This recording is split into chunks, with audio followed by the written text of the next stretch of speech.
पाठ 22 विराम चिन्ह पंक्चुएशन। विराम का अर्थ है रुकना, ठहरना या विश्राम करना। भावों और विचारों की अभिव्यक्ति को स्पष्ट और बोधगम्य बनाने के लिए विराम चिन्हों का प्रयोग आवश्यक है। रुकने या ठहरने से वाक्य का सही अर्थ भली भांति समझा जा सकता है। हम अपनी बात को स्पष्ट करने के लिए बीच बीच में कई बार रुकते हैं, कहीं कम समय के लिए तो कहीं अधिक समय के लिए। रुकते समय जिन निश्चित चिन्हों को लगाकर हम भाषा की गति, प्रवाह और विराम की व्यवस्था को बनाकर रखते हैं, उन्हीं चिन्हों को विराम चिन्ह कहा जाता है।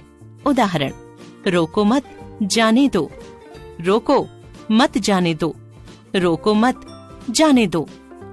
पहले उदाहरण में अर्थ ठीक ढंग से स्पष्ट नहीं हो रहा है। दूसरे उदाहरण में रुकने का बोध हो रहा है। तीसरे उदाहरण में न रुकने का बोध हो रहा है। इस प्रकार हमने देखा कि एक विराम चिन्ह शब्द के इधर उधर लगकर वाक्य के अर्थ में कितना अंतर ला देता है।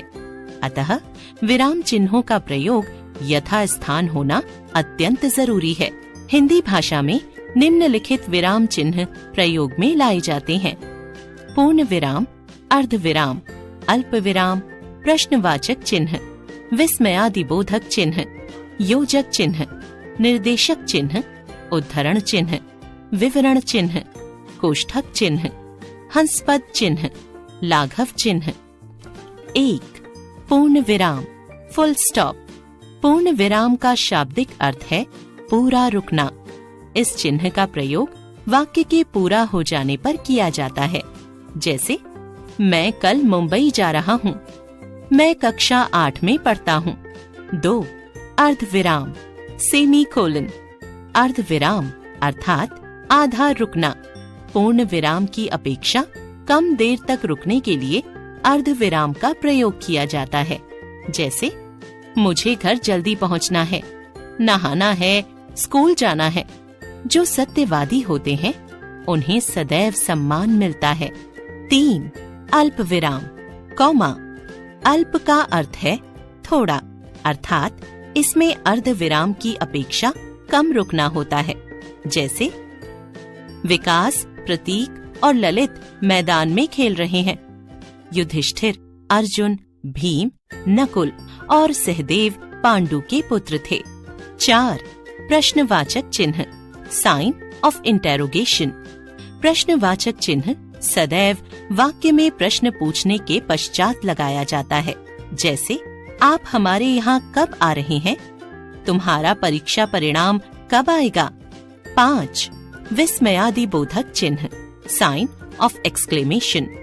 विस्मयादिबोधक चिन्ह वाक्य में कोई विस्मय अथवा भावावेग आदि प्रकट करने वाले या संबोधन वाले वाक्यों के बाद लगाया जाता है। जैसे: सचिव महोदय, आप अपने विचार प्रकट कीजिए। हे ईश्वर, सब पर कृपा करो। 6. योजक चिन्ह, हाइफन। इस चिन्ह का प्रयोग शब्द युग्मों के बीच में, द्वंद्व समास में अथवा तुलनात्मक स्थिति में सा, सी, से के पहले किया जाता है। जैसे: नीरज और धीरज भाई भाई हैं। सुख दुख तो जीवन के 2 पहलू हैं। 7. निर्देशक चिन्ह, डैश। इस चिन्ह का प्रयोग निर्देश के लिए किया जाता है। यह आकार में योजक चिन्ह से थोड़ा बड़ा होता है। जैसे: सर्वनाम के निम्नलिखित भेद होते हैं। दादी जी ने कहा, बेटा सदैव उन्नति करो। 8. उद्धरण चिन्ह, इन्वर्टेड कॉमास।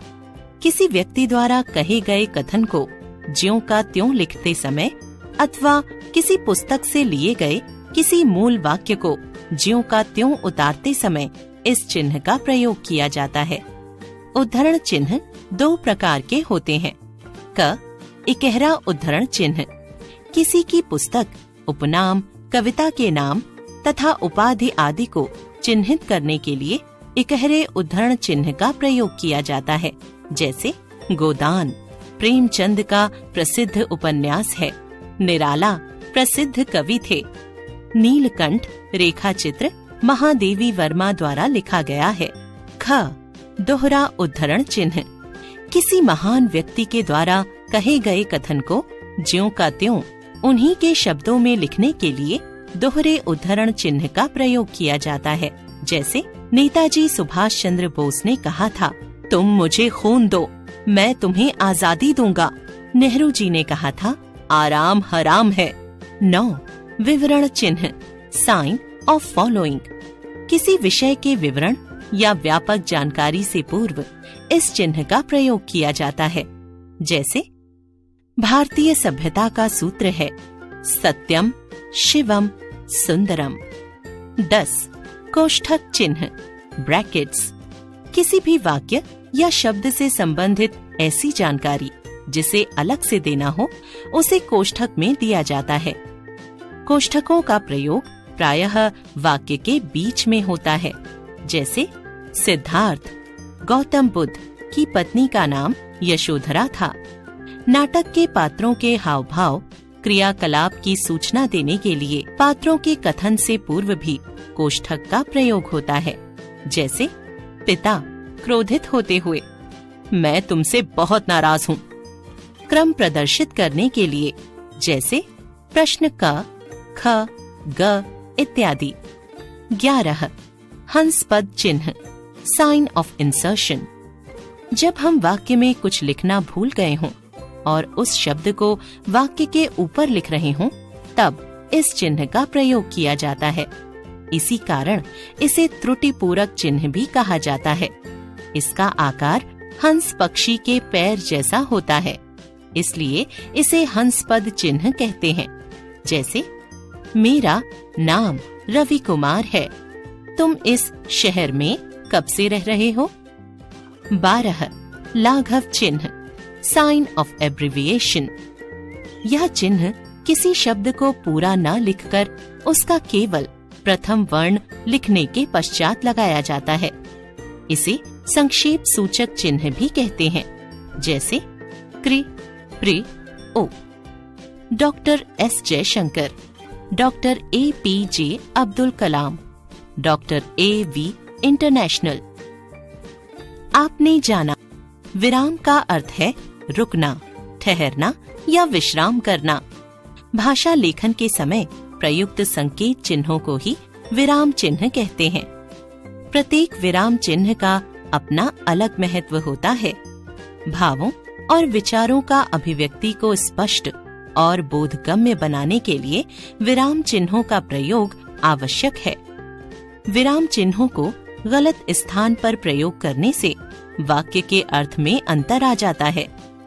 हिंदी भाषा में प्रयुक्त विराम चिन्ह हैं पूर्ण विराम, अर्ध विराम, अल्प विराम, प्रश्नवाचक चिन्ह, विस्मयादि बोधक चिन्ह, योजक चिन्ह, निर्देशक चिन्ह, उद्धरण चिन्ह, विवरण चिन्ह, कोष्ठक चिन्ह, हंसपद चिन्ह, लाघव चिन्ह।